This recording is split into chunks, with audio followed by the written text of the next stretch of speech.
Jelang laga kualifikasi AFC dan AFF pada September mendatang di Thailand, Ketua Umum PSSI Letjen Edi Rahmayadi meninjau langsung pemusatan latihan Timnas U19 dan U22 di Stadion Dipta Gianyar, Bali. Kamis pagi, Ketua Umum PSSI Letjen Edi Rahmayadi meninjau langsung pemusatan latihan Timnas U19 dan U22 di Stadion Iwayan Kapten Dipta Gianyar. Pemusatan latihan digelar untuk persiapan menghadapi laga AFC dan AFF yang akan digelar pada September mendatang di negeri Gajah Putih, Thailand. Selama pemusatan latihan 7 hari, pemain difokuskan ke latihan teknik dan fisik. Di tengah latihan, Ketua Umum PSSI Edi Rahmayadi ikut memotivasi dan memberikan pengarahan kepada para pemain timnas.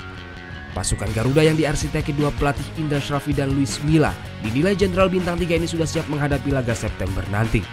Pemusatan latihan ini kita juga salah satunya memberikan penghargaan kepada Bali United karena salah satunya adalah 4 pemain dari Bali United diambil oleh Coach Luis Milla menjadi di usia 22, sehingga kita melaksanakan pemusatan latihan di sini. Juga yang kedua, begitu panjang mereka berlatih dan ada rekreasi di Bali. Mantan Panglima Kostrad ini meminta kapten timnas untuk tetap menjaga soliditas tim untuk tetap fokus menghadapi lawan dalam laga nanti. Setelah pemusatan latihan di Bali, pasukan Garuda akan bertolak ke Banyuwangi untuk menggelar latihan bersama dengan tim Persewangi dan melanjutkan ke Kota Kembang, Bandung dalam latihan uji coba dengan timnas Spanyol. Surya Sanjaya melaporkan untuk NET.